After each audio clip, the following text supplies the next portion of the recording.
Bhim army की भाषा कोई अफगान की भाषा है, इस देश की भाषा है। वो इस देश के संविधान का संरक्षण करने की बात करते हैं। तो धीरेन्द्र शास्त्री के बारे में जहां तक आप बात करते हैं, वो इस देश के लिए खतरा है। नमस्कार, स्वागत है आप सभी का हिंदुस्तान 24 पर और मैं आप सबके साथ विपिन चौधरी। बागेश्वर धाम के पीठाधीश्वर पंडित धीरेन्द्र कृष्ण शास्त्री की यात्रा शुरू हो चुकी है और इस यात्रा में काफ़ी संख्या में भीड़ भी जुट रही है। अब भीम आर्मी इस यात्रा के विरोध में आ गई है और भीम आर्मी का कहना यह है कि जब संविधान में लिखा हुआ है कि ये देश धर्मनिरपेक्ष देश है, तो बागेश्वर बाबा क्यों चाहते हैं कि यह देश हिंदू राष्ट्र बने। अब हिंदू समाज के लोग भीम आर्मी के इस विरोध पर क्या कहते हैं और क्या वास्तव में ये देश हिंदू राष्ट्र होना चाहिए। तस्वीरों में आप देख सकते हैं कुछ लोग इस समय हमारे साथ में मौजूद हैं और शुरुआत सर मैं आपसे करूंगा। सबसे पहले तो बागेश्वर बाबा की यात्रा पर आप क्या कहेंगे। विपिन चौधरी जी, आपका स्वागत करता हूं, आपका धन्यवाद। आपके चैनल का दर्शकों का स्वागत करता हूं। बागेश्वर बाबा से मुझे ऐतराज है सबसे। आप बाबा कहते हैं, किस एंगल से बाबा कहते हैं, मेरी समझ में ये बात नहीं आ पाती। बाबा हमारे समाज में, हमारे आसपास जहाँ तक हम देखते हैं, अपने पिता के पिता को बाबा कहते हैं लोग। तो मैं नहीं समझता कि धीरेन्द्र शास्त्री को आप जो है बाबा नाम से संबोधित करें। अब इसके बाद आप जो पूछना चाहें पूछिए। बाबा तो बहुत लोग उन्हें मान रहे हैं, आपने देखा नहीं कितनी भीड़ उनके कार्यक्रमों में जुट रही। ये मानने वालों का ही देश है, जानने वालों का देश नहीं है। मानने तो यहाँ लोग जो है पत्थर को भगवान मान रहे, मानने लोग यहाँ सांप को देवता मान रहे। मानने की तो यहाँ कोई लिमिट नहीं है, कौन किसको क्या मान ले, लेकिन जानना जरूरी है कि वास्तविकता क्या है। तो मानने पे नहीं मैं जाऊंगा, जो आप कहना चाह रहे कि उनको मान रहे, उनकी मर्जी है, अपना मन से किसी को क्या मान ले। तो धीरेन्द्र शास्त्री के बारे में जहां तक आप बात करते हैं, वो इस देश के लिए खतरा है। इस देश की अखंडता को, इस देश की जो विकास की गति है, उसके आंदोलन से, उसके कार्यक्रम से इसको जो है बहुत बड़ा आघात पहुंचेगा। धीरेन्द्र शास्त्री एक तरीके से जो है देशद्रोह का काम कर रहे हैं। वो इस देश को जो है खंडित करना चाहते हैं, इस देश को टुकड़ों में बांटना चाहते हैं और विश्व स्तर पर देश की छवि को खराब करने का काम जो है धीरेन्द्र शास्त्री कर रहे हैं। उसके पीछे जो है सरकार का कार्यक्रम चल रहा, सरकार उसको जो है प्रायोजित कर रही है। वो चाहती है इस देश के अंदर एक विशेष वर्ग को दबा कर रखा जाए ताकि उसके अधिकारों का हनन किया जा सके।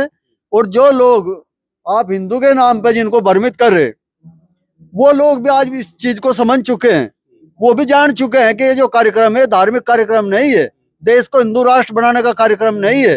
क्योंकि धीरेन्द्र शास्त्री या जो लोग हिंदू राष्ट्र चाहते हैं इस देश को, वो बताएं कि हिंदू राष्ट्र बनने के बाद आज के कानून में क्या तब्दीलियां होंगी, उससे हिंदू को क्या लाभ होगा। हिंदू राष्ट्र बनने से एससी को, पिछड़े को, अनुसूचित को, जो भी इस देश का वंचित वर्ग है, उसके अधिकारों में क्या इजाफा होगा। इससे हिंदू राष्ट्र बनने से उनको क्या लाभ होगा, या इनके अलावा किस वर्ग को क्या क्या लाभ होगा हिंदू राष्ट्र बनने से। सबसे पहले ये जानना जरूरी है।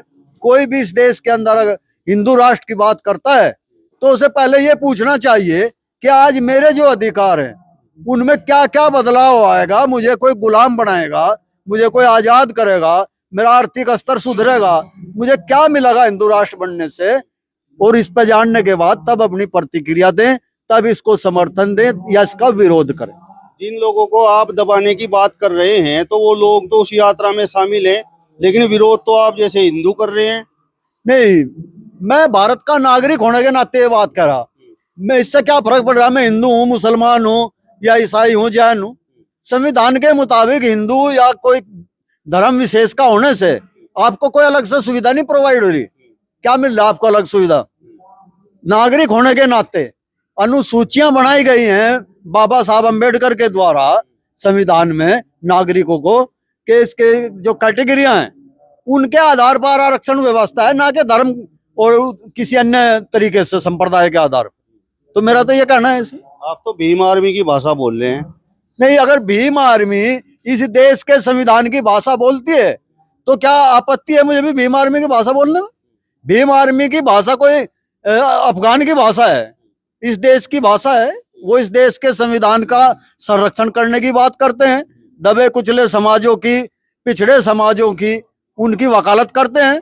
तो इसमें मुझे तो कोई बुरा नहीं लगता। अगर आप इसको भीम आर्मी की भाषा भी मानते हैं तो मान लीजिए, क्या दिक्कत की बात है? असंवैधानिक भाषा तो नहीं है, ये संवैधानिक भाषा है। राष्ट्रद्रोह है ये यात्रा? ये यात्रा इसलिए राष्ट्रद्रोह है, इस देश को अगर भारत यात्रा के नाम से भारत को जोड़ने की यात्रा का इसमें लक्ष्य होता, ये भारत को जोड़ने के नाम पे जो है भारत को तोड़ने की यात्रा जो है चलाई जा रही। मेरा ये मानना है, मैं इसलिए इसको जो है राष्ट्रद्रोह का नाम दे रहा हूँ। इस देश में जो संख्या है वो ज्यादा हिंदुओं की है, और धर्म के नाम पर तो और बहुत से देश हैं। अगर भारत हिंदू राष्ट्र बनता है तो आप लोगों को दिक्कत क्यों है? देखो, बहुत से देश ऐसे भी हैं जहाँ 100% एक ही धर्म के लोग हैं। क्या मैं उन लोगों ने जो है उसको उस नाम से राष्ट्र घोषित किया जो धर्म वहां का है? इससे आप करना क्या चाहते हैं, मैं यही तो जानना चाह रहा आपसे। अगर यहाँ बहुसंख्यक रूप में हिंदू है तो क्या अब ये हिंदू राष्ट्र नहीं है?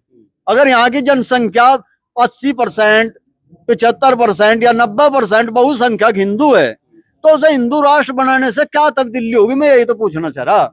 हिंदू राष्ट्र बनने से क्या लाभ पहुंचेगा हिंदुओं को, और गैर हिंदू को क्या नुकसान होगा? अगर आप धर्म के नाम पे इसका नामकरण करना चाहते हैं, इसमें संशोधन करना चाहते हैं, तो उस चीज को इस देश की जनता को बताओ तो सही। या आप खाली हवा में ड्रामेबाजी कर रहे, लोगों को गुमराह कर रहे कि भाई हिंदू राष्ट्र बनाएंगे। अगर आप किसी बच्चे को, जो मासूम बच्चा होता है, नादान बच्चा होता है, उसके पास 500 का नोट है, आप 500 का नोट लेने के लिए उसको कोई 100 रुपए का, 20 रुपए का खिलौना देके जो है 500 का नोट ले लेंगे, तो आप नाजायज कर रहे हैं ना, उसका बच्चा होने का लाभ उठा रहे हैं आप। इसकी भावना को समाप्त कर रहे हैं और बोल रहे हैं कि जात पात की करो विदाई, हिंदू हिंदू भाई भाई।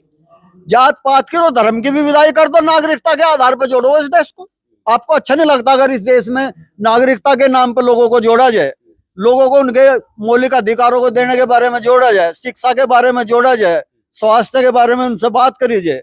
आज विज्ञान का युग है, विज्ञान की बात क्यों नहीं करता धीरेन्द्र शास्त्री? विज्ञान से देश बढ़ेगा या पाखंड से अंधविश्वास से देश बढ़ेगा? भगवान और धर्म आपका आंतरिक मामला है। अगर आप अपने अंदर से सच्चे और अच्छे आदमी हैं, दूसरों का हित करते हैं, तो क्या परमात्मा आपसे नाराज हो जाएगा? ऐसी बात आप कर रहे हैं वकील साहब। चमत्कारी बाबा हैं और हनुमान जी से उनकी बात होती है।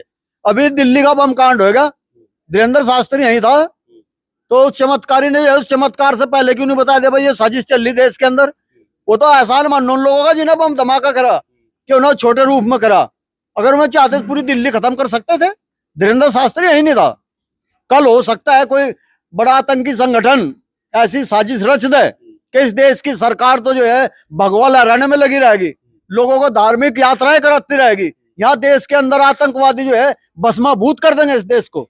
तो धीरेन्द्र शास्त्री यही है, पूछो उनसे। अगर उनके पास कोई चमत्कार है, बहुत सारी घटना घटी, पुलवामा, पहलगाम, ना जाने कितनी घटना है, कहाँ चला गया था धीरेन्द्र शास्त्री?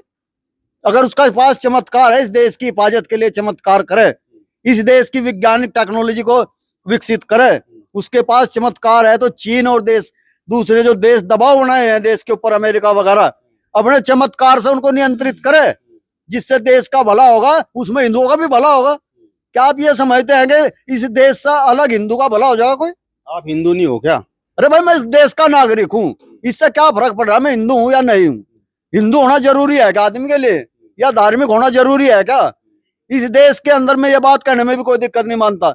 जितने भी नास्तिक लोग हुए हैं, आप उन पर किसी आदमी पे देशद्रोह का, देश के साथ गद्दारी का ऐसा कोई आरोप ढूंढ कर नहीं बता सकते। ये धार्मिक चोला ओढ़ के जो लोग गद्दारी करते हैं, नफरत फैलाते हैं, ये लोग जेलों के अंदर आपको मिलेंगे ज्यादातर। उसके पास ही है प्यार का खजाना। इस देश में लोग प्यार से नहीं रह रहे क्या?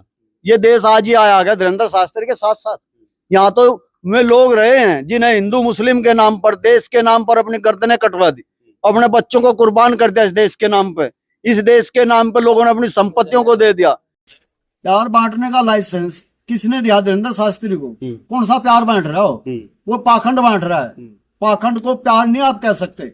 प्यार बांटने का मतलब है वैज्ञानिक सोच का विकास करना, बच्चों को विज्ञान की शिक्षा देना, बच्चों को ये बताना कि विज्ञान के आधार पर देश का कल्याण होता है। इस देश से कितनी रॉयल्टी जो है विज्ञान की खोजों के नाम पे देश से बाहर जाती है। धीरेन्द्र शास्त्री कौन सा प्यार बांट रहा है भाई? उसके प्यार बांटने से वो मुसलमानों को गले लगाता, वो ईसाइयों को गले लगाता, इस देश के अल्पसंख्यक को गले लगाता। लेकिन उसके यहाँ सिर्फ ब्राह्मणवादी व्यवस्था को बढ़ाना ही, प्यार बांट